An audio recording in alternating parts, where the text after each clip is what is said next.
We often have leftover rice in our fridge. Sometimes it's like, how long has this rice been sitting there? Because we don't do anything with it. But usually what we do is we make fried rice. Today we are making prawn fried rice with a Japanese twist. Hey everyone, I'm Flo. Dude is behind the camera, and we are all about simple food, simple faith. All written recipes are available to my patrons on Patreon, and you can find out more information below.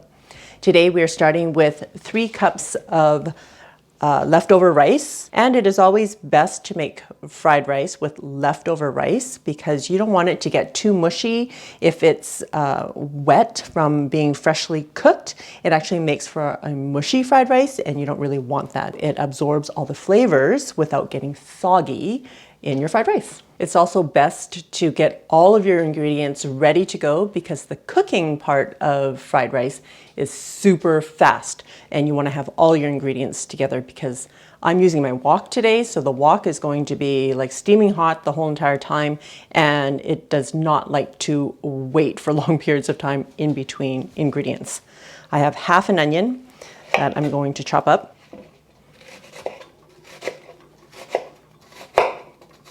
The smaller you cut your ingredients, the faster they will cook. And this onion was left over in my fridge also.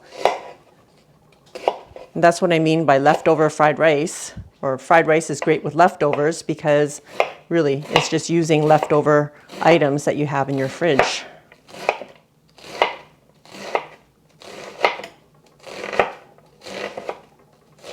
I also have 2 green onions, and I'm gonna chop this end off. And what I've been doing with these ends are planting them in my garden. So I'm really hoping that if I cut them this short that they'll still sprout. That's what I'm doing with onions this summer. We're just gonna chop this up as well.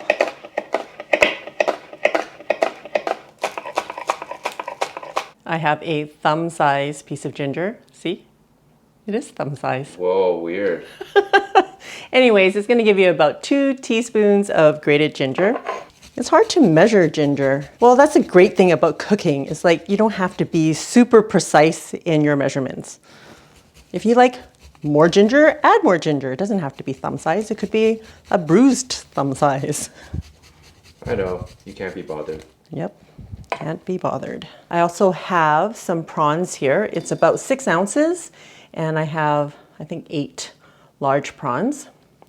But you can use smaller prawns or shrimp, whatever you like. I'm gonna cut these up so that they'll go a little bit further than just like 1 bite each. And if you cut them down the middle,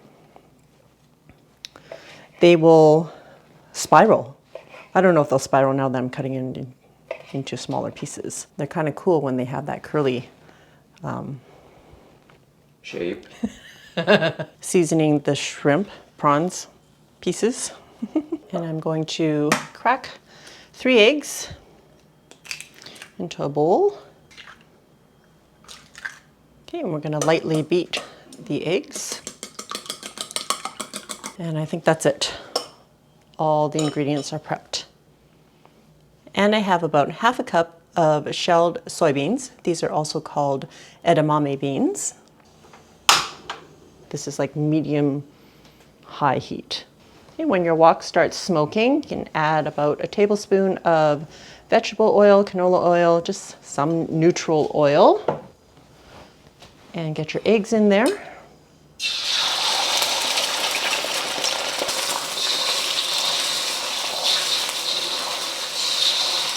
I like to cook my eggs first instead of later on, so that the eggs are completely separate from the rice. Some people like to add the egg later, and then the egg kind of sticks to the rice. I don't like that. Okay, we're just going to remove that. Put it back in the same bowl, and it'll be fine because we're going to put it into the rice and it's going to cook a little bit more. Adding a little bit more oil, another tablespoon. Get our ginger in there. And I'm using my freeze-dried garlic. It's about a teaspoon. And get our shrimp in there before it starts burning like crazy.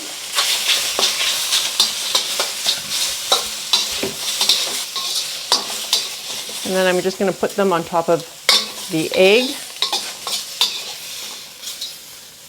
And another tablespoon of oil. And we're gonna get our onions going.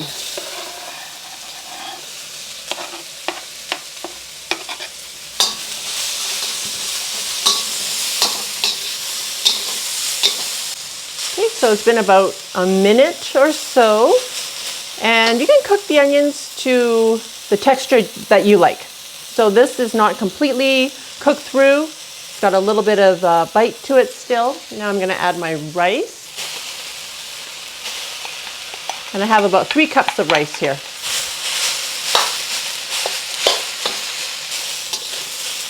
It smells so good already. And cook this until the rice is no longer clumping. I am adding 2 teaspoons of soy sauce.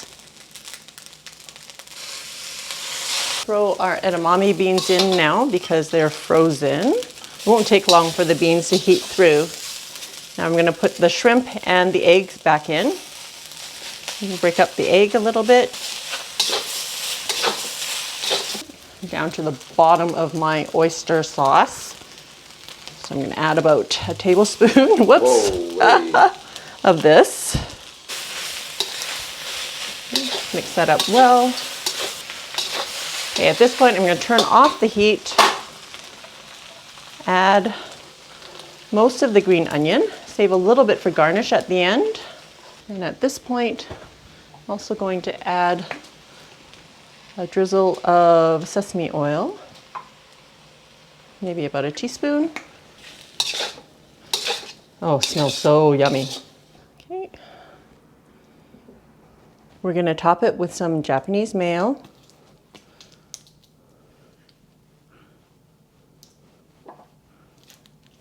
And some furikake, which is like a Japanese seaweed rice topper. It's got seaweed and sesame and all sorts of other flavors in there. And a sprinkle of green onion. And that's it.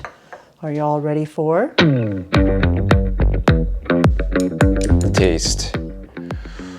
I'm actually hungry in real life. Fried rice is like one of those, I like to call it like Swiss Army type of meals that we have. You can just throw scraps, well not everything, but stuff that you have in the fridge and it comes together in a quick meal that is like, dude, it's so tasty. With the Kewpie, mayo, and the edamame beans, got the Japanese vibe to it. You can do whatever you want. I mean, you have the kimchi spam for the Korean vibe. Dude, as long as you got leftover rice, for sure. Curly. All right, here goes. Yes, dude, oh, so good. That mayo, the creaminess, combined with the textures of the rice and the prawns, shrimp prawns, that are cooked perfectly. You know, a lot of flavors, a lot of textures coming together, and when it just enters your mouth and you get this mouthfeel with all that goodness going on, amazing. Not much to say except, All right, thanks, dude. Yup. If you wanted some heat, you can also hit it with some sriracha. That would be really yummy. I'm surprised actually that dude didn't want more heat in it because there's nothing heaty in it at all. Hey, sometimes you just want to revel in the goodness that is the basic fried rice. You know what I'm saying? All right. A few weeks ago, I was saying, wouldn't it be amazing if I hit 100K on my birthday? And let me tell you, God is so sweet. He waited until my birthday to hit 100K. So thank you all, especially my subscribers who love this channel and have stayed with me all this time.